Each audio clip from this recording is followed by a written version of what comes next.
الحمدللہ رب العالمین والصلاة والسلام علی خاتم النبیین۔ السلام علیکم ورحمۃ اللہ وبرکاتہ۔ ناظرین، پروگرام کا نام ہے بات ہے پچھلے زمانے کی۔ الحمدللہ ہر پروگرام کے اندر پچھلی قوموں کی کچھ باتیں کرتے ہیں اور اس سے سبق حاصل کرتے ہیں۔ حیرت انگیز واقعات ہیں مگر سبق آموز بھی ہیں۔ آج بات ہوگی ایک ایسی قوم کی اور ایسے شخص کی کہ جس نے خدائی کا دعویٰ کیا، وہ اپنی قوم کے سمیت کیسے غرق ہوا، اس کی قوم نے کیسے کیسے عذابوں کا سامنا کیا، کیونکہ آج بات ہوگی فرعون کے زمانے کی۔ حضرت موسیٰ علیہ السلام کی ولادت سے پہلے مصر کی سرزمین میں فرعون کا غلبہ تھا اور وہ ظلم و تکبر اور سرکشی میں اس انتہا کو پہنچ گیا کہ اس نے خدائی کا دعویٰ کر دیا تھا۔ مزید یہ کہ فرعون نے اہل مصر کے مختلف گروہ بنا کر ان کے درمیان فساد و عداوت ڈال کر تقسیم کر دیا۔ ڈیوائیڈ اینڈ رول کا فارمولہ ہے، تقسیم کرو اور حکومت کرو کا انداز تھا۔ بنی اسرائیل کو اس نے کمزور کر کے اپنا مطیع و خادم بنا کر رکھا ہوا تھا۔ ان کے ساتھ اس کا سلوک یہ تھا کہ وہ ان کے ہاں پیدا ہونے والے بیٹوں کو ذبح کر دیتا تھا اور ان کی لڑکیوں کو خدمتگاری کے لیے زندہ چھوڑ دیتا تھا۔ فرعون اور اس کی قوم کے لوگ طرح طرح کے گناہوں اور جرائم میں مبتلا تھے۔ ذرا کچھ ان کے جرائم کے بارے میں جانتے ہیں۔ کفر و شرک کرتے تھے، خدائی کا دعویٰ کرنا، تکبر و سرکشی کے کاموں میں حد سے بڑھنا، لوگوں سے زبردستی مشقت والے کام کروانا، ظلم و فساد، طرح طرح کی اذیتیں دے کر لوگوں کو ناحق قتل کرنا، جادو کرنا اور اسے سیکھنا سکھانا، بدفعلی لینا، کاہنوں اور نجومیوں کی تصدیق کرنا، حضرت موسیٰ اور ہارون اور ان پر ایمان لانے والوں سے دشمنی رکھنا اور انہیں حقیر جاننا، لمبی امیدیں باندھنا اور آخرت کا انکار کرنا، خود پسندی میں مبتلا ہونا اور دوسروں کو حقیر جاننا، منصب، قوت اور صحت و عافیت پر مغرور ہو جانا، عہد توڑنا اور احسان جتانا، اللہ تعالیٰ کی خفیہ تدبیر سے بے خوف ہو جانا، بنی اسرائیل کو عبادت گاہ میں نماز سے روکنا اور ان کی عبادت گاہوں کو ویران و برباد کر دینا، گناہوں پر قائم رہنا اور حضرت موسیٰ علیہ السلام کے معجزات سے نصیحت حاصل نہ کرنا۔ یہاں ایک اہم بات قابل توجہ ہے ناظرین کہ حقیقت میں تو حضرت موسیٰ علیہ السلام کو فرعون اور اس کے تمام ماننے والوں کی طرف بھیجا گیا تھا۔ البتہ فرعون کے خاص ذکر کی وجہ یہ ہے کہ اس نے خدا ہونے کا دعویٰ کیا تھا اور کفر میں حد سے بڑھ گیا تھا۔ اللہ تعالیٰ کا حکم پا کر حضرت موسیٰ علیہ السلام مصر کی طرف روانہ ہوئے۔ آپ علیہ السلام اون کا جبہ پہنے ہوئے تھے، دستے مبارک میں عصا تھا اور اس کے ایک سرے میں زنبیل لٹکی ہوئی تھی جس میں سفر کا سامان تھا۔ اس شان سے آپ علیہ السلام مصر پہنچ کر اپنے مکان میں داخل ہوئے۔ حضرت ہارون علیہ السلام وہیں تھے۔ آپ نے انہیں خبر دی کہ اللہ تعالیٰ نے مجھے رسول بنا کر فرعون کی طرف بھیجا ہے اور آپ کو بھی رسول بنایا ہے کہ فرعون کو خدا کی طرف دعوت دو۔ یہ سن کر آپ کی والدہ صاحبہ گھبرائیں اور حضرت موسیٰ علیہ السلام سے کہنے لگی کہ فرعون تمہیں قتل کرنے کے لیے تمہاری تلاش میں ہے، جب تم اس کے پاس جاؤ گے تو وہ تمہیں قتل کر دے گا۔ لیکن حضرت موسیٰ علیہ السلام حکم الہی پر عمل کے لیے حضرت ہارون علیہ السلام کو ساتھ لے کر فرعون کے ہاں پہنچے۔ فرعون کو خبر دی گئی اور صبح کے وقت آپ علیہ السلام کو بلا لیا گیا۔ آپ علیہ السلام نے وہاں پہنچ کر اپنی رسالت کے بارے میں اسے بتایا۔ فرعون کے پاس جو حکم پہنچانے پر آپ علیہ السلام مامور کیے گئے تھے یہ بات بھی اسے بتائی۔ فرعون نے انکار کیا اور نشانی طلب کی۔ حضرت موسیٰ علیہ السلام نے اب کس طرح معجزات کا ظہور فرمایا۔ فرعون کی نشانی طلب کرنے پر حضرت موسیٰ علیہ السلام نے اپنا عصا زمین پر ڈال دیا۔ اچانک بالکل وہ واضح اور بہت بڑا سانپ بن گیا اور فرعون کی طرف متوجہ ہو کر کہنے لگا، اے موسیٰ مجھے جو چاہیے حکم دیجیے۔ تفسیر ساوی میں ہے کہ جب حضرت موسیٰ علیہ السلام نے اپنا عصا نیچے رکھا تو وہ زرد رنگ کا ایک بالدار اژدہا بن گیا۔ اس کے دونوں جبڑوں کے درمیان 120 فٹ کا فاصلہ تھا۔ وہ اپنی دم پر کھڑا ہو گیا۔ اس کا ایک جبڑا زمین پر تھا اور دوسرا جبڑا فرعون کی محل کی دیوار پر تھا۔ وہ اژدہا فرعون کو پکڑنے کے لیے جب دوڑا تو فرعون اپنا تخت چھوڑ کر بھاگ گیا۔ گھبرا کر حضرت موسیٰ علیہ السلام سے کہا کہ اس کی قسم جس نے تمہیں رسول بنایا ہے اسے پکڑو۔ حضرت موسیٰ علیہ السلام نے اسے اپنے دستے مبارک میں لیا تو وہ پہلے کی طرح عصا بن گیا۔ فرعون کہنے لگا، اس کے سوا اور بھی کوئی معجزہ ہے؟ آپ علیہ السلام نے فرمایا، ہاں۔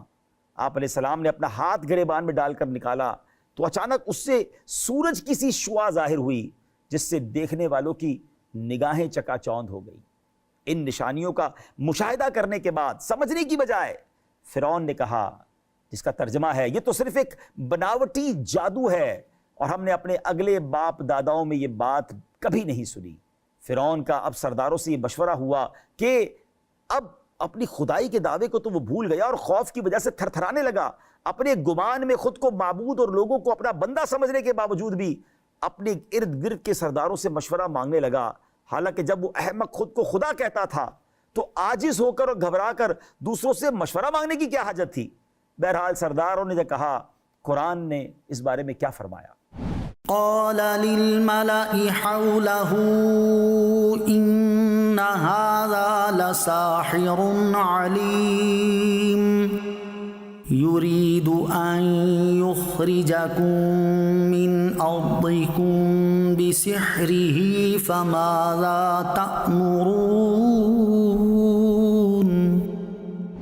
فرعون نے اپنے ارد گرد موجود سرداروں سے کہا، بے شک یہ بڑے علم والا جادوگر ہے، یہ چاہتا ہے کہ تمہیں اپنے جادو کے زور سے تمہارے ملک سے نکال دے، تو اب تم کیا مشورہ دیتے ہو؟ اس زمانے میں چونکہ جادو کا بہت رواج تھا، اس لیے فرعون نے خیال کیا کہ یہ بات چل جائے گی اور اس کی قوم کے لوگ اس دھوکے میں آ کر حضرت موسیٰ علیہ السلام سے متنفر ہو جائیں گے اور ان کی بات قبول نہ کریں گے۔ اب جادوگروں کے ایمان لانے کے بعد فرعونی اپنے کفر و سرکشی پر جمے رہے، اور فرعون اور اس کی قوم کی سرکشی یہاں تک کہ پہنچی کہ انہوں نے حضرت موسیٰ علیہ السلام سے صاف صاف کہہ دیا جو انہوں نے کہا۔ قرآن اس بارے میں کیا فرماتا ہے؟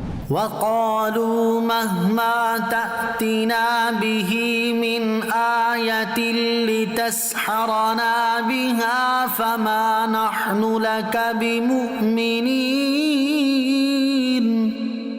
اور فرعونیوں نے کہا، اے موسیٰ تم ہمارے اوپر جادو کرنے کے لیے ہمارے پاس کیسی بھی نشانی لے آؤ، ہم ہرگز تم پر ایمان لانے والے نہیں۔ تو حضرت موسیٰ علیہ السلام نے ان کے خلاف دعا کی، یا رب عز و جل، فرعون زمین میں بہت سرکش ہو گیا ہے اور اس کی قوم نے بھی عہد شکنی کی ہے، وعدہ خلافی کی ہے، انہیں ایسے عذاب میں گرفتار کر جو ان کے لیے سزا ہو اور میری قوم اور بعد والوں کے لیے عبرت و نصیحت ہو۔ مفسرین کے بیان کے مطابق جب حضرت موسیٰ علیہ السلام نے فرعونیوں کے خلاف دعا کی تو آپ علیہ السلام کی دعا قبول ہوئی، اور یوں ہوا کہ ایک بادل آیا، اندھیرا چھایا اور کثرت سے بارش ہونے لگی، جس سے قبطیوں کے گھروں میں پانی بھر گیا، یہاں تک کہ وہ اس میں کھڑے رہ گئے، پانی ان کی گردنوں کی ہنسلیوں تک آ گیا، ان میں سے جو اس میں بیٹھتا تھا وہ ڈوب جاتا تھا۔ یہ لوگ نہ ہل سکتے تھے نہ کچھ کام کر سکتے تھے، ہفتے کے دن سے لے کر دوسرے ہفتے تک 7 روز اسی طرح مصیبت میں مبتلا رہے۔ مگر کمال یہ تھا کہ برابر میں ہی قریب ہی بنی اسرائیل کے گھر تھے جو حضرت موسیٰ پر ایمان لاتے تھے، ان کے گھر خشک تھے، ان کی پراپرٹی خشک تھی، اور یہ پانی میں ڈوبے رہے۔ اللہ اکبر۔ جب یہ لوگ عاجز ہو گئے تو حضرت موسیٰ علیہ السلام سے عرض کی، ہمارے لیے دعا فرمائے کہ یہ مصیبت دور ہو جائے تو ہم آپ پر ایمان لے آئیں گے اور بنی اسرائیل کو آپ کے ساتھ بھیج دیں گے۔ حضرت موسیٰ علیہ السلام نے دعا فرمائی تو طوفان کی مصیبت دور ہو گئی اور زمین میں وہ سرسبزی و شادابی آئی جو پہلے کبھی نہ دیکھی تھی، کھیتیاں خوب ہوئیں، درخت خوب پھلے۔ یہ دیکھ کر ان فرعونیوں نے کہا یہ پانی تو نعمت تھی، اور ایمان نہ لائے، عذاب کو پہچانا نہیں، پھر سرکش ہو گئے۔ 1 مہینہ عافیت سے گزرا، اگلے مہینے اللہ کریم کی طرف سے ٹڈیاں بھیجی گئیں، وہ کھیتیاں، پھل، درختوں کے پتے، مکان کے دروازے، چھتیں، تختے، سامان سب کھا گئیں۔ قبطیوں کے گھروں میں ایسے بھر گئیں کہ ان کے گھر میں کچھ بھی نہیں تھا، صرف ٹڈیاں ہی ٹڈیاں تھیں، اور بنی اسرائیل جو ایمان والے تھے ان کے گھر بالکل کلین تھے، وہاں کچھ بھی نہ تھا۔ اب پھر دوبارہ قبطیوں نے، فرعون کے ماننے والوں نے حضرت موسیٰ سے گزارش کی کہ ہم معافی مانگتے ہیں، آپ پر ایمان لے آئیں گے، آپ اس کو دور کیجئے، ہم وعدہ کرتے ہیں۔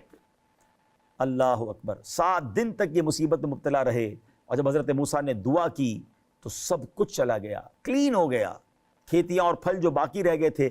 اب انہوں نے دیکھ کر کہا کہ یہ ہمارے لیے کافی ہے، ہمارا گزارا تو ہو جائے گا۔ پھر ایمان نہ لائے، پھر وفا نہ کی، پھر پرومس بریک کیا، پھر اپنے اعمال خبیثہ میں مبتلا ہو گئے۔ 1 مہینہ پھر عافیت سے گزرا، اب اللہ کریم نے کمبل بھیجے۔ یہ ایک کیا تھا، یہ اس کے بارے میں مفسرین کا اختلاف ہے، بعض کہتے ہیں کمبل گھن ہے، بعض کہتے ہیں یہ جوں، بعض کہتے ہیں چھوٹا سا کیڑا ہے۔ اس کیڑے نے جو کھیتیاں اور پھل باقی رہ گئے تھے وہ بھی کھا لیے۔ یہ کیڑا کپڑوں میں گھس جاتا تھا، جلد میں گھس جاتا تھا، کھانے میں بھر جاتا تھا. کوئی 10 بوری گندم چکی پر لے کر جاتا, واپس لاتا تو 3 سیر واپس آتا تھا, باقی سارا کیڑے کھا جاتے تھے.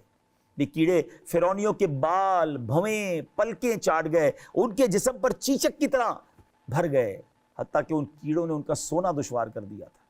چلا اٹھے, بلبلا اٹھے, ایک ویک بڑی مشکل سے گزرا.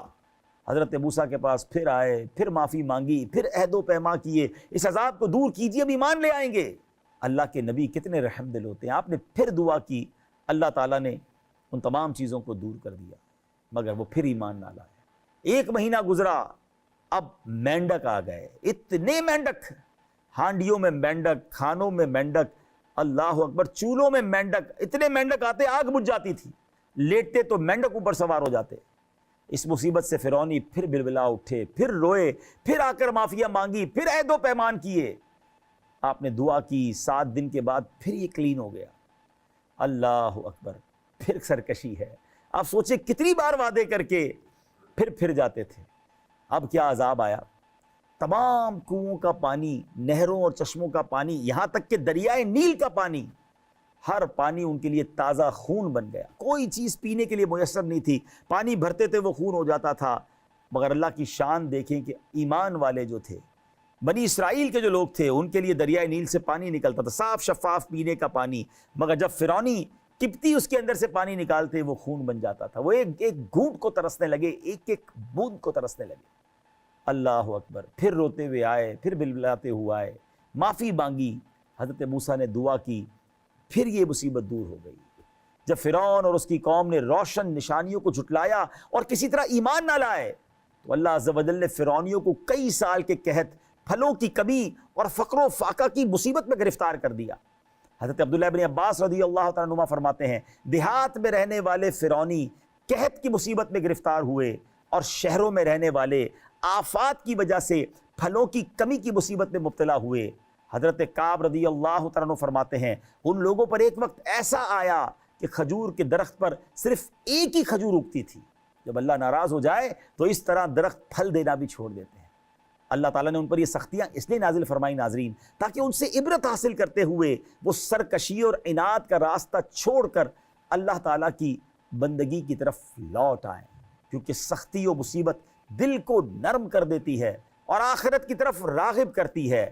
حضرت موسیٰ علیہ السلام کے عظیم معجزات دکھانے کے باوجود جب فرعونی اپنے کفر و عناد پر قائم رہے, ان لوگوں نے سرکشی کی, اور ان کا مال و دولت, دنیاوی جاہ و زینت اور دل کی سختی کی یہ وجہ بنی.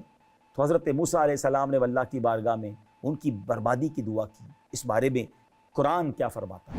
وقال موسى ربنا إنك آتيت فرعون وملأه زينة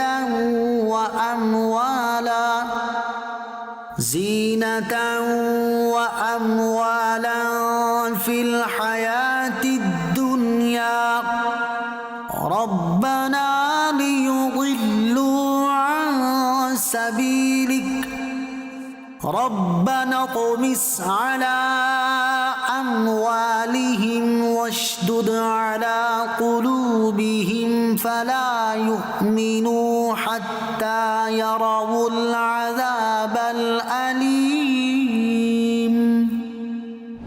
اور موسیٰ نے عرض کی, اے ہمارے رب, تو نے فرعون اور اس کے سرداروں کو دنیا کی زندگی میں آرائش اور مال دے دیا. اے ہمارے رب, تاکہ وہ تیرے راستے سے بھٹکا دیں. اے ہمارے رب, ان کے مال برباد کر دے اور ان کے دلوں کو سخت کر دے تاکہ وہ ایمان نہ لائیں جب تک دردناک عذاب نہ دیکھ لیں. اللہ کریم نے اس دعا کو شرف قبولیت سے نوازا اور ارشاد فرمایا, جس کا ترجمہ ہے, تم دونوں کی دعا قبول ہوئی, پس تم ثابت قدم رہو اور نادانوں کے راستے پر نہ چلنا. اس آیت میں دعا کی نسبت حضرت موسیٰ اور حضرت ہارون علیہ السلام دونوں کی طرف کی گئی. حضرت موسیٰ دعا کرتے تھے اور حضرت ہارون علیہ السلام آمین کہتے تھے. قبولیت دعا کے کچھ عرصے بعد اللہ تعالیٰ نے اب حضرت موسیٰ علیہ السلام کی طرف وحی بھیجی. وہ وحی کیا تھی, آئیے سنتے ہیں.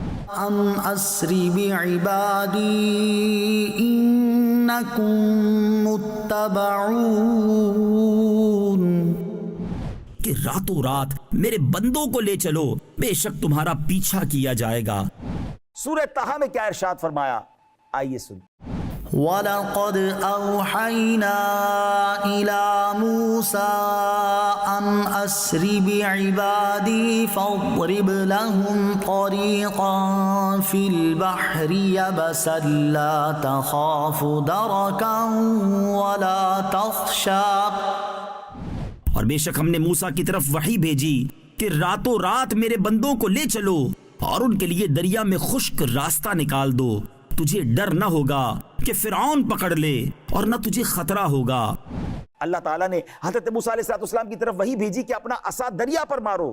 حضرت موسیٰ علیہ السلام نے دریا پر عصا مارا، اچانک وہ دریا پھٹ کر 12 راستوں میں تقسیم ہو گیا، ہر راستہ بڑے پہاڑ جیسا ہو گیا اور ان کے درمیان خشک راستے بن گئے جن پر چل کر بنی اسرائیل نے دریا پار کر لیا۔ یوں اللہ کریم نے حضرت موسیٰ علیہ السلام اور بنی اسرائیل کو ان فرعونیوں کے مظالم سے صحیح سلامت دریائے نیل کے پار پہنچا دیا۔ دوسری طرف فرعون اور اس کے لشکر چونکہ پیچھے آ رہے تھے اور جب قریب آئے انہوں نے دیکھا کہ یہ تو راستے بنے ہوئے دریائے نیل میں، انہوں نے بھی ان راستوں میں اپنے آپ کو داخل کر لیا۔